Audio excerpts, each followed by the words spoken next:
sa lahat ng mga nagulang niya sa akin. Ay, magbago na kayo. Ay, pag di nagbago, bubunutin ko ang lahat ng inyong buhok sa kiligid at ilaw at ipangunguya ako sa inyo. Ay, magbago na. Kaya, umpisa nyo na magbago ha. Magpakabuti na lang kayo. Oo nga naman, boss. Let me show the audience where we are. Andito kami sa bulubundukin ng Timbuktu. O yun nga pala akong nahingi ng tulong na taga Cebu. Mamaya akong alauna ako'y nandiyan sa Red Park branch ng 258 Golden Kalakal. Yung mga nakausap ko, humihingi ng tulong diyan, ako'y tutulong sa inyo. Kahapon din naman ho ay napakarami ho, napakarami yung tao doon na sumalumpong sa akin. May mga supporter din ako nabigyan. At, sino yan? Yung isang hindi nakakalakad, nalungkot. Oo, nagmano sa akin at gusto raw makapagpa-picture. Ay, pinapapicture kami. At inabutan ko naman ng kaunti, pandalawang sakong bigas na maiit lang, yung 25 kilos. Oo, yun. Tapos yung isang matanda naman na yan, byuda, supporter ko din daw siya. Ay, lahat na lang nagpakilala supporter ko, ano pang gagawin ko? Ay, baka mamaya iba, hindi naman talaga ako supporter, nakikisupporter na rin Yan lang. di ba? Ay, anong gagawin ko? Ay, bibigyan. Eh, kahit naman sa hindi ko supporter, ako'y nagbibigay. Abay ko to, 400. ay 400 din nanonood sa atin. Ay, grabe. The purpose of being here in Cebu is, I just sign a document that containing investment.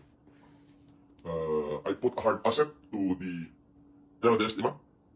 And this hard asset will be on seed money. That's right. Is that better? In terms of, It will become a seed money. yeah. Yes, of the corporation. That in one purpose. I asked the board and all the member of the corporation that the 60% of the income in the future will be goes to humanitarian activity. So, therefore, magkakaroon ng FPT yung pagtulong ko. And I think that I will be remembered by the people, not by word, but by deeds and my action. Yes, I just did sign documents yesterday, transferring some of my property, not all, but few. I will not mention what it is, but it is as it's money of the corporation in the future. It's huge, but I am happy too. Why? Because as I have said, there are so many skeptical. There are so many clever people who try to reverse my psychology, and some of them say that I'm stupid. No. Why? Because I see and I feel that the incorporator of this organization, of this company, ay wag ho kayong tumawag. Ang kulit naman. Pwede ho ba huwag kayong tumawag? Lupin na lang. So, the incorporator of this company, especially, do I need to mention the name? No, no need to mention.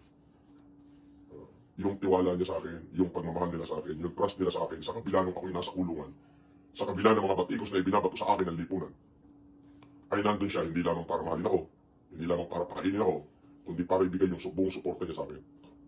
Kaya yun. Kaya naman no matter what, I would like to, I don't know how to repay the kindness once she has showed me. Not once, but always. So I thought, and I talked to her, that as long that the 60% of the proceed will go to humanitarian activity in the future, this is yours. That's it. And Bong is my witness. I just did sign it yesterday. Kaya yung mga nagulang yan sa akin, nakaw, magbago na kayo. Ay, pag hindi kayo nagbago at nagkita-kita tayo, ay nakaw, bubunutin ko lahat ng buhok niyo sa ilong at kilikili, at ipangumuya ako sa inyo. Yun lang. Bagong tagline ko yan. Bubunutin ko ang inyong buhok sa ilong at kilikili, at ipangumuya ako sa inyo. Bagong tagline niya yan. Wala nang mga supot, wala nang sungaw. Wala na. Wala nang mayaman challenge kayo. Wala na. Challenge ka pa. Makukulong na naman tayo. Huwag ka na challenge sa Ay, hindi na. Makukulong na naman tayo Ay, ano yan. Lintik na challenge yun. Tako lang ako Anyway. Doon po sa mga taga Cebu, mamaya po alauna nandiyan ako sa Red Park branch. Yung humingi ng tulong sa akin na nakausap ko. Yung mga hindi ko pa naman nakakausap, huwag na ako kayo pumilat pumunta. Masasayang lang ang inyong pagod. Kahit pa paano ako'y tutulong. Ay baka sa tutulong, wala na kami pamasahe dito pa uwi. Maglalakad na lang. Maglalakad na lang kami. Mahirap maglakas sa dagat tong. Bansa. Bisagwa. Puti, baka bago tayo makarating ng Maynila Di, huwag kang Hindi, baka bago tayo makarating ng Maynila pinapitan ng talaba ang ating mga yagbol. Magandang gising ng bata ko. Sarap. Sa matulog. Sa hotel. Ay, makikita ko na sa inyo ang ating bago ako mag-shut out. Ari ako, tsaka mga ka dyan. Hindi pa ako tapos eh. Abay, napakaganda ng bulubundukin. Bulubundukin yan. Ay, bulubundukin yan. Yan. Napakasagot dito, boss. Ang tinatanong ko, ang pinanghihinayaan ko lang, may mga tao kasi itong mga panahon ako'y papagong nakulong, na ang akala mo'y ang dating kasi sila'y malapit na malapit sa akin. May mga nagsasabi pa nga diyan na pag lumaya daw ako'y kayo lahat ay mawawala. Yes. At sila lang daw ang maiiwan. Totoo yun. Pero hindi ka naman nagkwento sa akin, hindi ka nagsalita sa akin. Wala ka sinabi na kahit anong masama. Sa kahit kaninong tao. Yes, so. O kaya naman ikaw wala na sa tabi ko ngayon. Hindi kaya yung mga tao yun ay ano? Ay nako, siyam na nanonood eh. Ay 1,000 eh. Teka, magbabasa muna tayo ng mga pa-shoutout. Babasahin ko lahat yung shoutout na yun, okay mo wala. Ngayon, ay di, ang tinatanong ko eh, nasaan sila? Hindi ako makita, hindi ko tuloy mabasa yung shoutout. Actually, boss, dito sa nangyari. Oh. In fairness naman, nung una, talaga namang die hard naman talaga sila sa'yo. Hmm. And then, hindi sila nakatagal. Ang problema lang, hindi sila nakatagal. Okay. At inaakala niya na patapos na, no? So, wala nang pag-asa. Nawala sila ng pag-asa. Okay, nung nawala ng pag-asa, binawanyan ako. Wala walang iyakan na. So, Sayang, no? dahil siguro boss, mangmang sila sa katotohanan, mangmang sila sa pangyayari. Alam lang nila, nandun ka, alam lang nila, tumulong ka. Pero yung mga ibinabato sa iyo, mga akusasyon, Ay wala nag-materialize sa lahat ng dito sa aking akusasyon. wala naman talaga. Ay, hindi ka Santa Bakmak, ay scammer daw ako, wala namang nagdemanda kami ng scam. Ay ako daw ay istapador, wala namang nag-materialize na kaso, wala nang lumutang na kahit na isang complainant. Yeah, so, Ako raw ay ang daming kaso eh, pero kalimutan na natin yun. Ang ginanulungkot ko lang kasi yung iba ay akala ko nung una eh, mga tapat sa akin. Nagpapasalamat ako sa Diyos at nilinis ng Diyos yung aking kapaligiran bago niya ako binigyan ng kalayaan. yes, so, Kasi kung hindi pa malinis ang kapaligiran ko, nandyan pa rin yung mga tao na hindi ko pa nakikita ang tunay na kulay. Ay baka ngayong paglaya ko'y gamitin pa ang pangalan ko sa kung saan-saan. correct. Tama. Di ba? Pero, katulad yan, ay, yung mga supporter na yan, ay mahal natin yan dong eh. Kaya naman ayoko silang biguin eh. Kaya naman maya kung saan lugar, ako'y tulong lang ng tulong. Kita mo, nandito tayo sa Cebu. Ay, ang aking some of my fortune will be transferred into a corporation. Asset. Some of my asset will be transferred into a corporation, which is for the benefit of many people. Nga pala, shoutout doon sa magalang na abogado na si Atty. Julian Arias. Good morning. At shoutout sa mga abogado ko. Maraming salamat po. Ay, yan. Huwag po kayong mag-alala. At lahat ng magagandang bagay na para sa ikabubuti pa ng ating mga kababayang sagad na sa kahirapan ay kung ano yung may tutulong ko ay gagawin ko na. Hindi ko na kayo pagpapabukas. Ngayon na agad. At nagpapasalamat ako sa mga taong patuloy na naniniwala at nagtitiwala sa akin na hindi ko kayo bibigay. Nanginayang lang ako doon sa mga dating tao, siguro ginusto na ng Diyos na mawala sila Yes, boss. sa bakuran ko. Gawa ng baka mamaya ay ngayong paglaya ko nung nakalaya ko baka gamitin pa kung saan ang aking pangalan. Ikaw nga, boss, in God's time. In God's perfect time. So the time is perfect.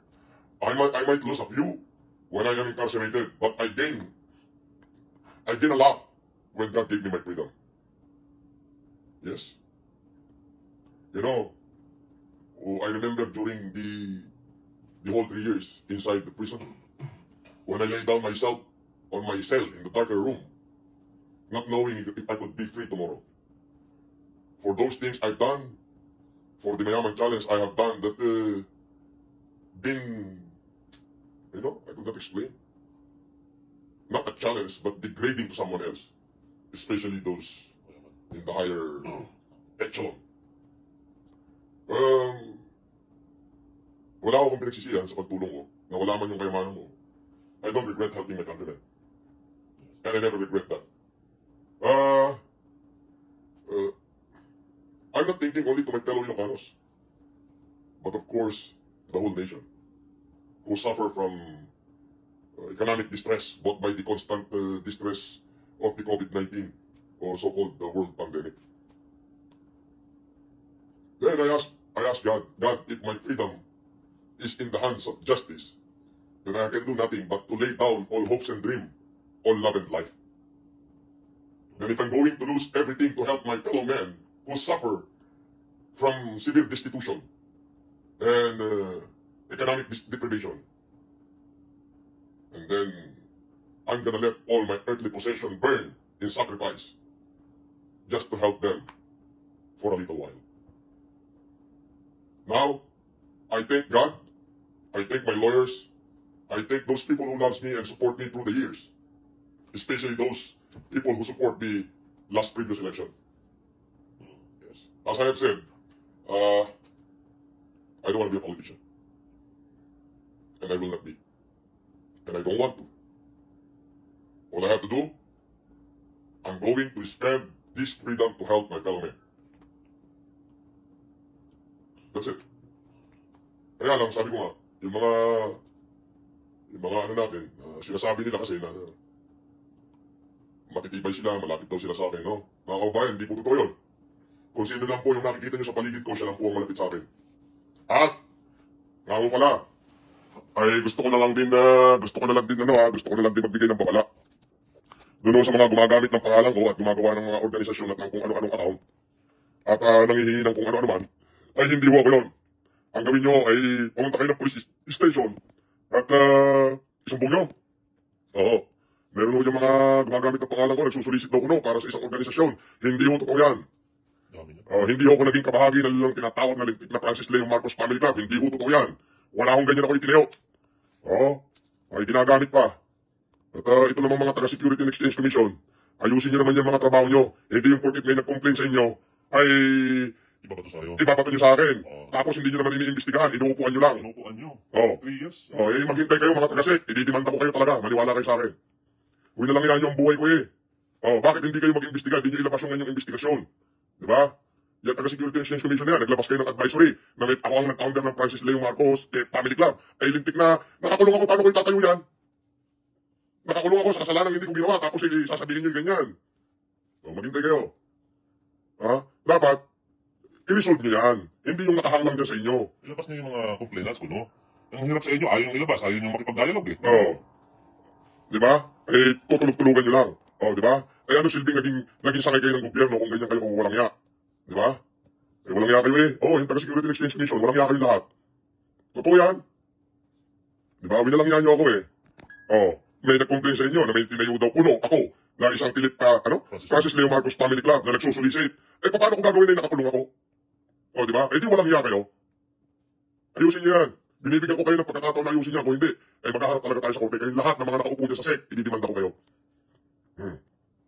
Abay, na-permission ako eh. Lahat ng bangko kayo sinarado. Diba? Hindi ko humalaman sa inyo kung sino nagbabayad sa inyo. Pero dapat, lahat ng Pilipino may pantay-pantay na karapatan. Pantay-pantay na karapatan sa paglilitis, pag-iimbestiga, paghahanap ng katarungan, at paghahanap ng tama. Di ba? Ay hindi eh. Ang ginagawa nyo eh, baka nakasabot pa kayo eh. Di ba? Baka mayroong isang taga-sec na galit sa akin, ay gawin kayo natin to para mapermisyo. Pinermisyo nyo yung buhay ko eh. Gano'n kayo kawalang ya? Taong gobyerno pa naman kayo. Taong gobyerno kayo, paano pa magtitiwala ang isang individual na walang kakayahan sa mga katulad yung nasa kapangyarihan, kung kayo mismo ang gumagawa ng kawalang yaan? Di ba? Yung taga-Security and Exchange Commission, sinira niya ng buhay ko eh, walang hiyayang mga yan. Bago nagpunta ang abogado ko, wala, 3 taon, magka-3 taon na, wala pa silang resolution. Abay, maglabas kayo, kung talagang totoo yan, ilabas nyo lahat, at para alam ko kung anong gagawin ko, hindi kami makakapagsampa sa korte. Di ba? Hindi ko sana ito bubuksan, nainis na ako may nagtanong din eh. Totoo naman talaga yan. Walang yan naman talaga yan, mga yan. Di ba? Wala sa katuwiran yung mga yan eh. Kung baga, abusado kayo sa mga tungkulin na. Parang tuloy naiinggan nyo ako sumabak sa politika at nang pag ako'y nanali, sisipakin ko lahat ng mga hinayupak na rin, mga tinamaan ng lintik na rin. Di ba? Pero ayoko na. Kaya lang gusto lang natin dito, magkaroon ng tama at pantay-pantay na paglilitis. Pantay-pantay na oportunidad na ipaliwanag ang kanilang mga sarili-sarili. Di ba? Ay hindi eh. May complainant daw na itinayo ko daw yung Francis Leo Marcos Family Club at nagsusulisit daw ng mga pera sa publiko. Ay gunggong ka. Gunggong kayo. SEC sila, dapat alam nila. SEC kayo, dapat alam nyo na meron. Nagtatanga-tanga lang sila kasi. Para lang makapag-provision ng tao eh. Alam yun? Paano ko itatayo yung lintik na Francis Leo Marcos Family Club? Ako'y nakakulong ng mga panahon na yan. Correct. Di ba? 2020 ako nakulong eh. Ay lahat naman halos na akusasyon ay binato sa akin, ako'y acquitted. May anti-alias law, may anti-passport law, may istapa, may ganito. Ay wala naman eh. Wala nga nagpakitang complainant eh. Paperwisyo lang ako. Ay biruin mo yung savings ko sa mga bangko na pa sa pag-aaral ng anak ko. Abay, sinarado ng bangko dahil daw may SEC. Advisory. May advisory. Eh, bago na pumunta yung abogado ko, hindi raw kami pwede mag-complain hanggat wala silang findings. Resolution. Eh, 3 taon na, anong resolution ang nakikita nyo? Ilabas nyo yung resolution para naman masagot namin. Oh, Totoo yan. Dapat ilabas nila. oh. Di ba? Paano ho magtitiwala ang isang ordinaryong mamamayan sa mga taong nasa gobyerno, may kapangyarihan sa lipunan, kung kayo mismo dyan, nasakay ng gobyerno, yung walang hiya? Oh, masakit yung sinasabi ko, ano? Sakit, no? Ay, ayusin nyo ho. Bibigyan ko ho ng pagkakataon yung Security and Exchange Commission na mag-imbestiga at ayusin. Kung hindi ho, ay kung nanimigay ho ako ng pera, marami, lalo ako supporter ngayon, na uubusin ko yung pera, mapakulong ko lang kayong lahat. Ay, baka magmilagro, baka gawin ako ng Diyos na Presidente ng Pilipinas, ay di lalo na kayo nalintikan sa akin. Oh. Totoo yan. Hindi. Totoo yan. Oh, eh, baka mamaya, eh, talagang wala ng pag-asa, eh. Baka magmilagro, ginawa akong Presidente, naku, maniwala kayo. Pauusukin ko yung mga tumbong nyo. Di ba? Ayusin niyo po. Dapat lahat, bigyan niyo ng pagkakapantay-pantay. Bigyan niyo ng tamang proseso. Hindi yung basta naisip ng pahirapan, ay pahihirapan niyo. Mali po yun. Eh, lalo na, individual lang akong katulad ko. Oh. May sinasabi pa kayo nang nagsusolicito yung Francis Leo Marcos Family Club sa publiko, sa purported humanitarian. Ayo'y tanga! Baka mamaya palusubin ko sa SEC yung mga gobernador at mayor ng mga bayang tinulungan ko eh. Magulantang kayo. Oh, sasabihin ko na sa inyo, isa na ang Sorsogon, isa na ang Kapangang Benguet, isa na ang Caloocan Laguna, isa na ang Bintan Ilocos Norte, isa na ang La Union, isa na ang napakarami ho. Ano sasabihin yung purported humanitarian activity? Bumbong itong mga taga-SEC na ito. Siguro yung isa sa mga nasa SEC basher ko. Oo, mga kasabot. Mga kasabot, ano? Mga kasabot, boss. Magpapaimbestiga ako. Tandaan nyo, ang abogado ko ay Zamora yung Poblado. Ay iimbestigahan ko kayo. Magturuan na kayo dyan. Pero bibigyan ko kayo ng pagkakataon na ayusin nyo yung mga pagkakamaling ginawa nyo. Kasi individual na tao lang ako eh. Eh, pinahihirapan nyo ako eh. Di ba? Iluko eh. Yung mga taga-SEC na to. Bantay ka diha. Yung mga taga-SEC ha, ipanalangin nyo na huwag magmilagro ang Diyos. Dahil pag nagmilagro ang Diyos at ginawa niya akong may kapangyarihan sa Pilipinas, pauusukin ko yung tumbong nyo lahat. Patutuwarin ko kayo at papalu-paluin ko ng baseball bat yung mga puwet nyo nang maging matinong kayo. Nakagalit ko naman ko eh. Bawal sa... Hindi ako nagagalit. Pinaliliwanag ko lang ho kung ano yung nararamdaman ng isang katulad ko. Na wala naman ho akong hinangad na masama sa ating mga kababayan. Hindi naman ho ako nang hingi dyan na merwisyo. Ay kung akusahan ho ako eh, dahil ko pa ho yung gumaruti kay Lapu-Lapu at gumaruti kay Rizal eh. Akala nila, pag-aari nila ang Pilipinas. Akala nila. Oo nga eh. Kung sino yan? Nakakaano talaga, nakakapikon. Kasi, nagbibigay kayo ng advisory kayo dahil sa sumbong di umano. Ayaw nyo namang ilabas kung ano yung sumbong talaga. Hindi namin maipaliwanag yung aming sarili dahil ayaw nyo ilabas. Ay, di ganito na lang. Tuwing umaga maglalib ako, papanatan ko yung SEC. Oo, hindi. Yan, oo, papanatan ko. Hanggang sa paglabas nila ng resolution, 3 taon na eh. Wala silang nilalabas eh. Oo. Yun yung panglaban nila eh. Hanggat wala silang resolution na nagagawa, ay hindi ka raw pwede magreklamo, ay di gago. Oo, ay di ba? Ay di umas. Oo. Ibigyan ko kayo ng pagkakataon. Yun lang ho, hindi ako galit sa inyo. Eh, ganyan lang ho ako magpaliwanag. Ay, ano naman ho ang katayuan ng isang katulad naming individual? Eh, dahil kung husgahan nyo kami, dahil pa namin ang mamamatay tao eh. Dahil pa namin ang gumarote kay Rizal at kay Lapu-Lapu. Oo. Di ba? Bigyan nyo ho kami ng patas na investigasyon. Huwag nyo hong sikilin yung aming mga karapatan, yung karapatan namin makapag-open ng bank account namin, yung karapatan namin na mabuhay ng isang normal na tao. Oh, eh, inaalis nyo ho sa amin yung ganun eh. Siguro i-basher ko nga yun, para nalaman ko din naman kung sino yun. Base yun. Oo. Barbaric yung... Barbaric approach sila, Yes. hindi humanitarian approach eh. Wala. Hindi naman tayo sinabihan kung anong violation natin. Wala. Ayun nga, nakalagay sa bangko, ako daw ay nagtayo ng Francis Leo Marcos Family Club at nagsosolicit daw sa publiko para sa purported humanitarian. Kunya-kunyari, yung mga scam humanitarian ay malaki kayong tanga. Yung mga taga-SEC kayo bubok. Bakit? Sabi ko nga sa inyo eh, magtanong na kayo sa lahat ng bayan pinag-humanitarian ko kung kayo bulag, nakapost lahat sa mga Facebook na supporter ko lahat ng klase ng humanitarian ginawa ko ay massive. O itong latest sa Kamkrame, lahat ng mga pulis, binigyan ko ng libreng salamin, may pabigas pa. O isa pa sa Tarlac, kay Kadani Simon, sa nagkatinaw na sa supply. Sa labas. O, parang hindi kumilis, yan ay recorded. Anong purported humanitarian, pinagsasay mong indot kayong STC kayo? Ano sinasabi mo nangihingi? Ay, saan ako nangihingi? At saka paano ko itatayo yung lintik na Francis Leo Marcos Family Club? Nakakulong ako ng mga panahon yan. Bigyan niyo ko ng patas. Okay? Yun lang. Kung hindi, eh, kukumustahin ko kayo araw-araw. Batiin ko muna itong aking mga supporter. Si Marcena Maria, Jex Solidor Lopez, Virgie Busa Perez, Nins Retubis, nahiblag na naman daw ako eh, Sharon Judan Agoncillo, Aris Fonseca, Grace Parangitang, Tarasca, Jingjing Toledo Marcos Reyes. Mekos-mekos na mga insan, sabi ni Obalabs, Cesar de Guzman. Good morning, Idol. Rina Cipres, Eddie Flores, Dolores Lumanog, Richard Serrano. Mag-comment na kayo. Wem Villacrucis, Marites Blaza, Cheng Sierra, Reynaldo Morata, G. Anguluan, Ronnie L. Angus, Broadcaster Frederick Noble, at sa mga nagpa-star na si Sue MP, Chris Weberblad, Susan Indita Brazil, Gigian Holsneck, Gigi, Ron Marie, and Gigi, and Nida Bautista, Janice Pasqua, and Balaoros Salde, Binag, Robinson, Ems Pascual, Minda Vito Cruz, Marites Blaza, Nins Retubis, Bernabe Doloricon, okay, Delicado Uno Villapuerte, good morning boss, okay, Lina Manalo, Ronald Valderrama, Maribel Bangil Pinintel, J.R. Matutino, Puyot, okay, Cesar Villotes, Emily Sunga, Helen de los Santos, Annabel Carion, Maribel Bragil Pinintel, Ian Makasing, at sa inyong lahat, Ronaldo Bawiin, Nida Bautista, Evelyn Katindoy, Lolit Tonag. Mahal ko po kayo.